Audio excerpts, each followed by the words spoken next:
श्रीमद् भागवत महापुराण स्कंद 12 अध्याय 2 कलयुग के धर्म। श्री सुखदेव जी कहते हैं, परीक्षित, समय बड़ा बलवान है। ज्यों ज्यों घोर कलयुग आता जाएगा त्यों त्यों उत्तरोत्तर धर्म, सत्य, पवित्रता, क्षमा, दया, आयु, बल और स्मरण शक्ति का लोप होता जाएगा। कलयुग में जिसके पास धन होगा उसी को लोग कुलीन, सदाचारी और सही मानेंगे। जिनके हाथ में शक्ति होगी वही धर्म और न्याय को व्यवस्था अपने अनुकूल करा सकेगा। विवाह संबंध के लिए कुलशील, योग्यता आदि की परख निरख नहीं रहेगी। युवक युवती की पारस्परिक रुचि से ही संबंध हो जाएगा। व्यवहार की निपुणता सच्चाई और ईमानदारी में नहीं रहेगी। जो जितना छल कपट कर सकेगा वो उतना ही व्यवहार कुशल माना जाएगा। स्त्री और पुरुष को शिष्टता का आधार उनका शील संयम न होकर केवल रति कौशल ही रहेगा। ब्राह्मण की पहचान उसके गुण स्वभाव से नहीं, यज्ञोपवीत से हुआ करेगी। वस्त्र, दंड, कमंडलू आदि से ही ब्रह्मचारी, सन्यासी आदि आश्रमियों की पहचान होगी। और एक दूसरे का चिन्ह स्वीकार कर लेना ही एक से दूसरे आश्रम में प्रवेश का स्वरूप होगा। जो घूस देने या धन खर्च करने में असमर्थ होगा उसे अदालतों से ठीक ठीक न्याय न मिल सकेगा। जो बोलचाल में जितना चालाक होगा उसे उतना ही बड़ा पंडित माना जाएगा।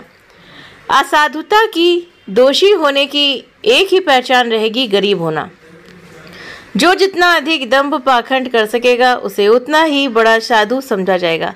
विवाह के लिए एक दूसरे की स्वीकृति ही पर्याप्त होगी। शास्त्रीय विधि विधान की, संस्कार आदि की कोई आवश्यकता न समझी जाएगी। बाल आदि संवार कर कपड़े लत्ते से लैस हो जाना ही स्नान समझा जाएगा। लोग दूर के तालाब को तीर्थ मानेंगे और निकट के तीर्थ गंगा, गोमती, माता पिता आदि की उपेक्षा करेंगे। सिर पर बड़े बड़े बाल का कुल रखाना ही शारीरिक सौंदर्य का चिन्ह समझा जाएगा। और जीवन का सबसे बड़ा पुरुषार्थ होगा अपना पेट भर लेना। जो जितनी ढिठाई से बात कर सकेगा उसे उतना ही सच्चा समझा जाएगा।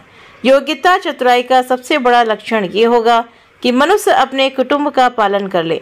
धर्म का सेवन यश के लिए किया जाएगा। इस प्रकार जब सारी पृथ्वी पर दुष्टों का बोलबाला हो जाएगा तब राजा होने का कोई नियम न रहेगा। ब्राह्मण, क्षत्रिय, वैश्य अथवा शूद्रों में जो बली होगा वही राजा बन बैठेगा। उस समय के नीच राजा अत्यंत निर्दय एवं क्रूर होंगे। लोभी तो इतने होंगे कि उनमें और लुटेरों में कोई अंतर न किया जा सकेगा। वे प्रजा की पूंजी एवं पत्नी यो तक को छीन लेंगे। उनसे डरकर प्रजा पहाड़ों और जंगलों में भाग जाएगी। उस समय प्रजा तरह तरह के शाक, कंद, मूल, मांस, मधु, फल, फूल और बीज, गुठली आदि खा खाकर अपना पेट भरेगी। कभी वर्षा न होगी, सूखा पड़ जाएगा तो कहीं पर कर लगाए जाएंगे। कभी कड़ाके की सर्दी पड़ेगी तो कभी पाला पड़ेगा, कभी आंधी चलेगी, कभी गर्मी पड़ेगी तो कभी बाढ़ आ जाएगी।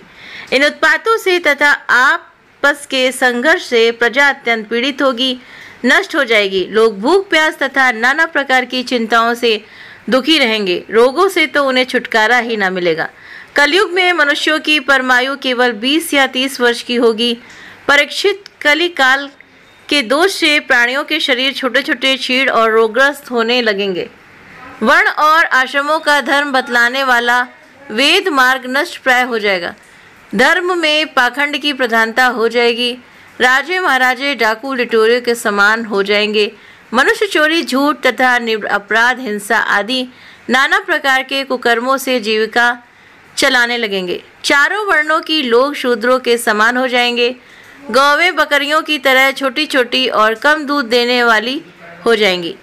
वानप्रस्थी और सन्यासी आदि विरक्त आश्रम वाले भी घर गृहस्थी जुटाकर गृहस्थों का सा व्यापार करने लगेंगे।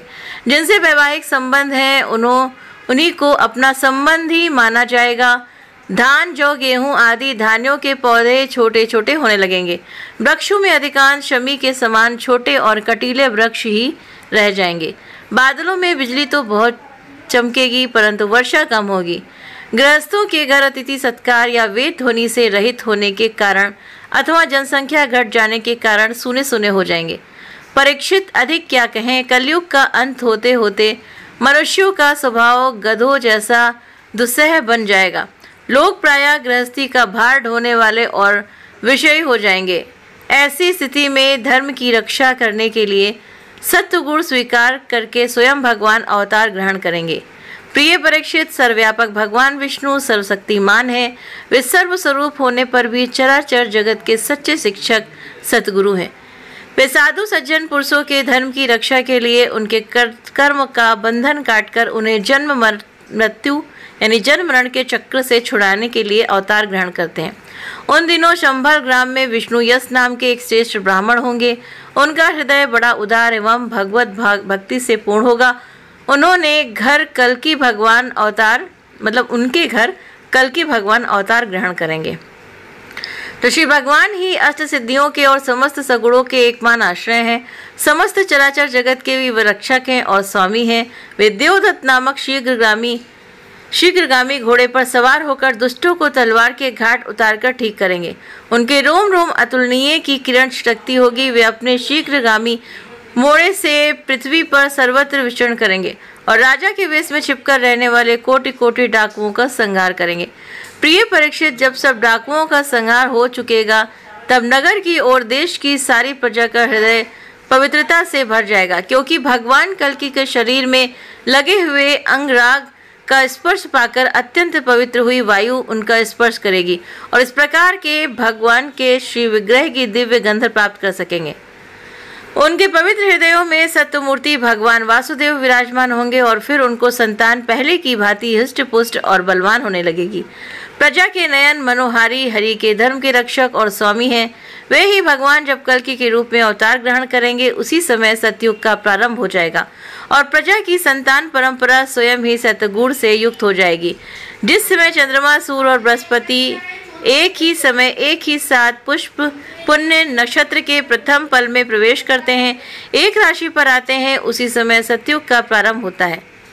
परीक्षित, चंद्रवंश और सूर्यवंश में जितने राजा हो गए हैं या होंगे उन सबका मैंने संक्षेप से वर्णन कर दिया है। तुम्हारे जन्म से लेकर राजा नंद के अभिषेक तक 1115 वर्ष का समय लगेगा। जिस समय आकाश में सप्तऋषियों का उदय होता है उस समय पहले उनमें से 2 ही तारे दिखाई पड़ते हैं। उनके बीच में दक्षिणोत्तर रेखा पर समभाग में अश्विनी आदि नक्षत्रों में से एक नक्षत्र दिखाई पड़ता है। उस नक्षत्र के साथ सप्त ऋषिगण मनुष्यों की गणना से 100 वर्ष तक रहते हैं। वे तुम्हारे जन्म के समय और इस समय भी मघा नक्षत्र पर स्थित हैं। स्वयं सर्वव्यापक सर्वशक्तिमान भगवान ही शुद्ध सत्यमय विग्रह के साथ श्री कृष्ण के रूप में प्रकट हुए थे। वे जिस समय अपनी लीला संवरण करके परम धाम को पधार गए उसी समय कलयुग ने संसार में प्रवेश किया। उसी के कारण मनुष्यों की मति गति पाप की ओर डुलक गई। जब तक लक्ष्मीपति भगवान श्री कृष्ण अपने चरण कमलों से पृथ्वी का स्पर्श करते रहे तब तक कलयुग पृथ्वी पर अपना पैर न जमा सका। परीक्षित, जिस समय सप्तऋषि मघा नक्षत्र पर विचरण करते रहते हैं उसी समय कलयुग का प्रारंभ होता है। कलयुग की आयु देवताओं की वर्ष गणना से 1200 वर्षों की अर्थात मनुष्यों की गणना के अनुसार 4,32,000 वर्ष की है। जिस समय सप्तर्षि मघा से चलकर पूर्वाषाढ़ा नक्षत्र में जा चुके होंगे उस समय राजा नंद का राज रहेगा।